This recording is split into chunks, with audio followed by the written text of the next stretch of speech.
मध्य प्रदेश में उपचुनाव को लेकर राजनीतिक घमासान तेज हो गया है।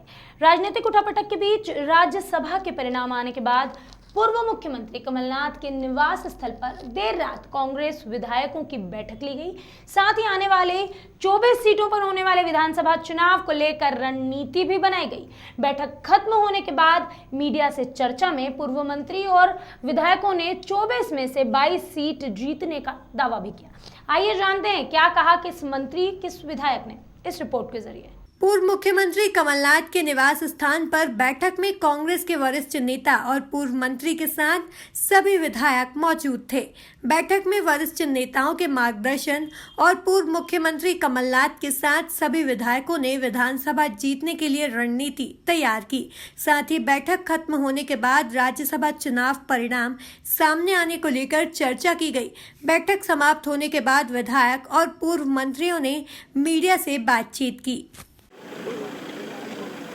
प्रयास उनका राज्यसभा के लिए भी था, विफलता उनको मिली है।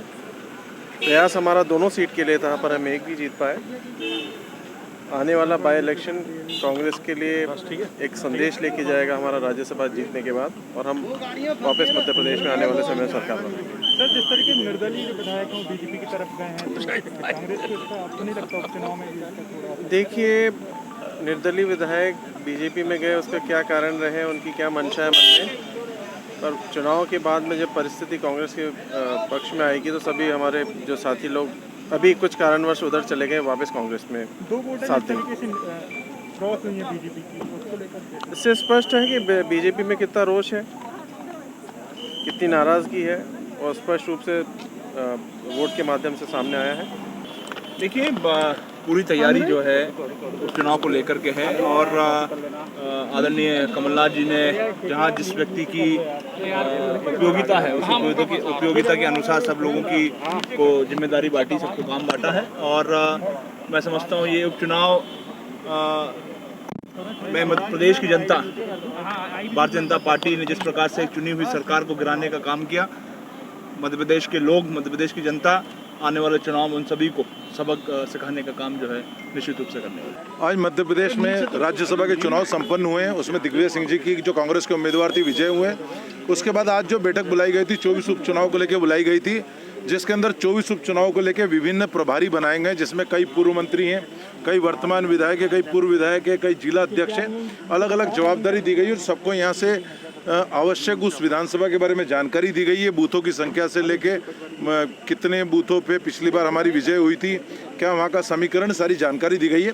कमलनाथ जी ने कहा है कि यह जो चुनाव है, यह उपचुनाव नहीं मानता हूँ मैं इसको, ये भविष्य का मध्य प्रदेश का चुनाव मानता हूँ, क्योंकि जितने लोग बैठे हैं उनके भविष्य का चुनाव है।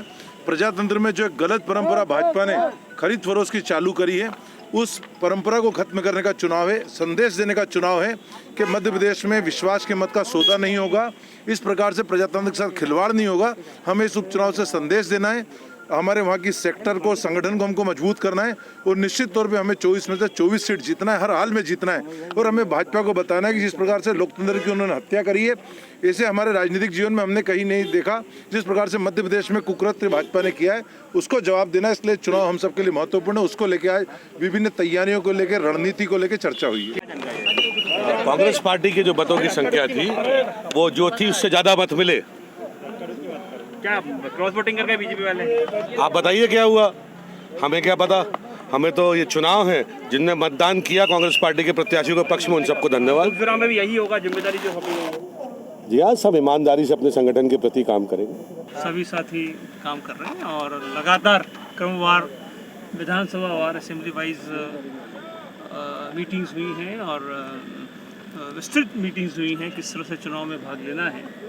माननीय कमलनाथ जी का जो एक्सपीरियंस है उसका लाभ हम सब लोग को मिल भी रहा है, और मुझे पूर्ण भरोसा है कि मध्य प्रदेश में 24 चुनाव में कांग्रेस पार्टी की जीत होगी, गद्दारों की हार होगी, और एक बार पुनः मध्य प्रदेश में सरकार। ये सब चूँकि ये इंटरनल रणनीति है पार्टी की, तो उसके बारे में विस्तृत चर्चा नहीं मैं कर पाऊँगा, लेकिन हाँ ये ज़रूर कहता हूँ कि 24 सीट पर कांग्रेस पार्टी ताकत से चुनाव लड़ेगी और हम 24 सीट जीतेंगे, और पुनः मध्य प्रदेश में जिस मध्य प्रदेश की जनता ने हमको मौका दिया था, पुनः उनकी सेवा का मौका उनसे लेकर हम काम करेंगे। किस तरीके से रणनीति तैयार? सभी हमारे जितने वरिष्ठ माननीय कमलनाथ जी के नेतृत्व में माननीय दिग्विजय सिंह जी पचौरी जी, हमारे जितने वरिष्ठ नेता हैं, कार्यकर्ता सब उपस्थित हैं।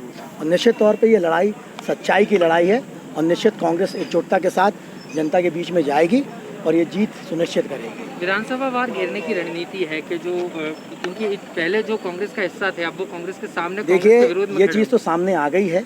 जनता ने जिस मत पे उन्हें जिताया था, कांग्रेस के बैनर तरह जिताया था, लेकिन लोगों के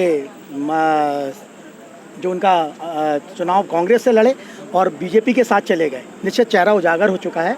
और अब कांग्रेस का एक एक विधायक जो है जाएगा क्षेत्र में, उनको उजागर तो हो ही चुके हैं और निश्चित सच्चाई की जीत होगी और कांग्रेस के 24 में से लगभग 22 से 23 विधायक जीतेंगे।